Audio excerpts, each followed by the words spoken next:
Hello students, you are welcome in Navange classes. Students, today we are studying trigonometry practice set 6.1 problem number 6. Third question. Under root 1 minus sin theta upon 1 plus sin theta is equal sec theta minus tan theta. तो student इस question में हमें left side और right side को equal show करना है, तो हम लेफ्ट साइड लेकर उसे राइट साइड में शो करने वाले हैं. ओके स्टूडेंट, चलिए तो अभी हम प्रॉब्लम को शुरू करते हैं. Our left hand side is equal under root 1 minus sine theta upon 1 plus sine theta. ये हो गई हमारी लेफ्ट हैंड साइड.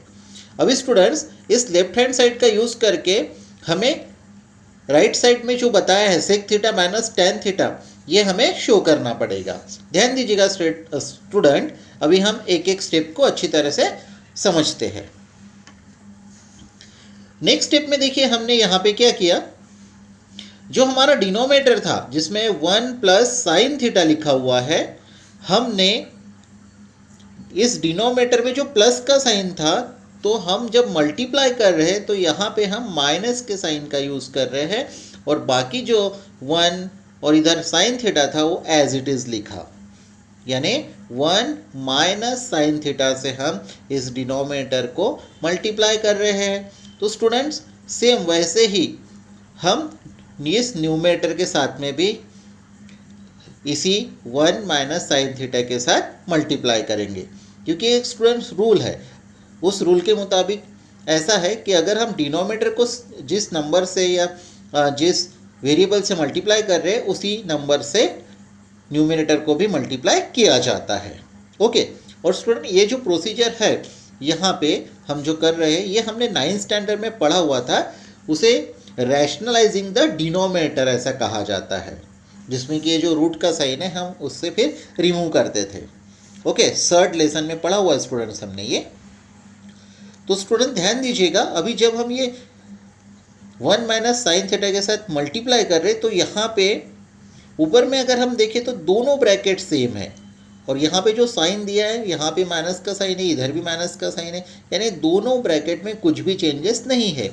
इसीलिए 1 माइनस साइन थीटा इस ब्रैकेट को लिखकर हमने पूरे ब्रैकेट का यहाँ पे स्क्वायर किया हुआ है.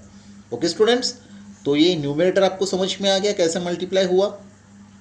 ओके, नाउ अभी डिनोमिनेटर पे देखिए. डिनोमिनेटर में स्टूडेंट एक जो ये हमारा फर्स्ट पहला वाला ब्रैकेट है, यहाँ पे 1 प्लस साइन थीटा है, और इस सेकेंड ब्रैकेट में 1 माइनस साइन थीटा है, यानी एक ब्रैकेट में पॉजिटिव है और एक सेकेंड ब्रैकेट में नेगेटिव. तो स्टूडेंट्स हम अगर इस फार्मूले को अप्लाई करें, a plus b a minus b is equal a square minus b square, तो इस तरह से हम इसे सॉल्व कर सकते हैं. तो देखिए स्टूडेंट्स, इसका जब यूज़ होगा तो यहाँ पे ए स्क्वायर माइनस बी स्क्वायर आता है, तो हमारे पास में ए यानी हो जाएगा 1 और साइन थीटा यानी हो जाएगा b. तो a का स्क्वायर यानी 1 का स्क्वायर माइनस साइन थीटा यानी कि साइन स्क्वायर थीटा. ओके, यानी b का स्क्वायर हो गया, तो b के स्क्वायर की जगह पे हम साइन स्क्वायर थीटा लिखेंगे. अब स्टूडेंट 1 का स्क्वायर यानी क्या होता है, सिर्फ 1 होता है. 1 का स्क्वायर यानी 1. तो हम अभी यहाँ पे पहुँच गए हैं. हमारे न्यूमरेटर में है under root 1 minus sine theta whole square, और हमारे डिनोमिनेटर में है 1 minus sine square theta. Students एक बात ध्यान रखिएगा, ऊपर का न्यूमरेटर और नीचे लिखा हुआ डिनोमिनेटर दोनों में बहुत फ़र्क है. ऊपर में 1 माइनस साइन थीटा ये होल स्क्वायर है, और नीचे 1 माइनस साइन स्क्वायर थीटा सिर्फ इतना ही है. Okay, both are different thing, दोनों भी अलग अलग चीज़ें हैं. अभी next student 1 minus sine square theta, इसका मतलब होता है कॉस स्क्वायर थीटा. जो हमारी आइडेंटिटीज़ है, मेन आइडेंटिटीज़ में है sign square theta plus cos square theta is equals 1. ये हमारी मेन आइडेंटिटी है. तो स्टूडेंट अगर हम साइन स्क्वायर थीटा को 1 की तरफ ट्रांसफ़र करेंगे, यानी राइट साइड में जब ट्रांसफ़र करेंगे तो साइन स्क्वायर थीटा माइनस में चला जाएगा, यानी यहाँ पे बचेगा क्या, cos square theta is equal 1 minus sine square theta, यानी 1 माइनस साइन स्क्वायर थीटा ऐसा हो जाएगा। तो ऐसे ही है स्टूडेंट्स, यहाँ पे 1 माइनस साइन स्क्वायर थीटा, तो 1 माइनस साइन स्क्वायर थीटा मतलब हो गया अभी कॉस स्क्वायर थीटा। ओके, तो स्टूडेंट हमें इस तरह के प्रॉब्लम को सॉल्व करने के लिए पूरी आइडेंटिटीज, पूरे फार्मूलेज लर्न होना चाहिए।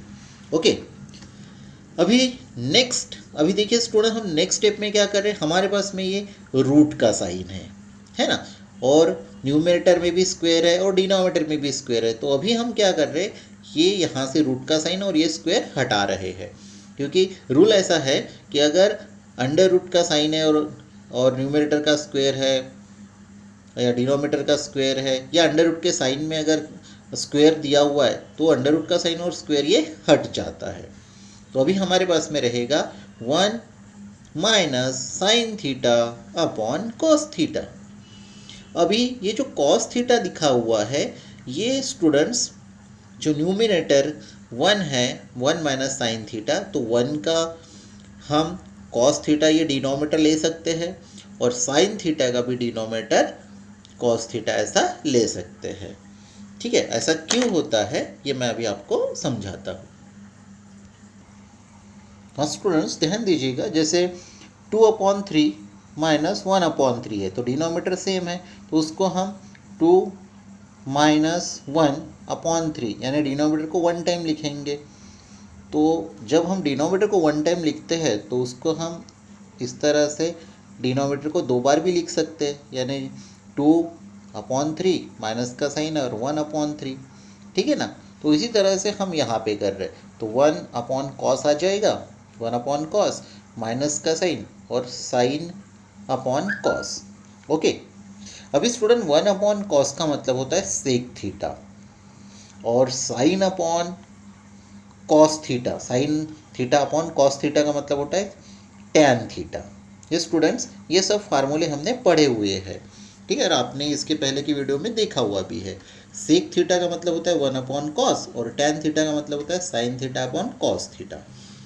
और स्टूडेंट हमें अपने राइट हैंड साइड में यही चाहिए था, क्या, sec theta minus tan theta. तो हमारी लेफ्ट हैंड साइड और राइट हैंड साइड सॉल्व हो गई है, यानी सेम आ गई है। तो इस तरह से स्टूडेंट्स हमने इस प्रॉब्लम को सॉल्व कर लिया है। ओके स्टूडेंट, ध्यान रखिएगा, ये प्रॉब्लम जो हम पढ़ रहे हैं इसमें हमें पूरे ट्रिग्नोमेट्री के फार्मूले अच्छी तरह से लर्न रहने चाहिए, तभी हम ये शो दैट वाले प्रॉब्लम को अच्छे तरह से सॉल्व कर सकते हैं। आई होप स्टूडेंट्स आपको ये क्वेश्चन अच्छे से समझ में आ गया होगा। तो मिलते हैं स्टूडेंट्स हम नए वीडियो में नए प्रॉब्लम के साथ। Till then, thank you.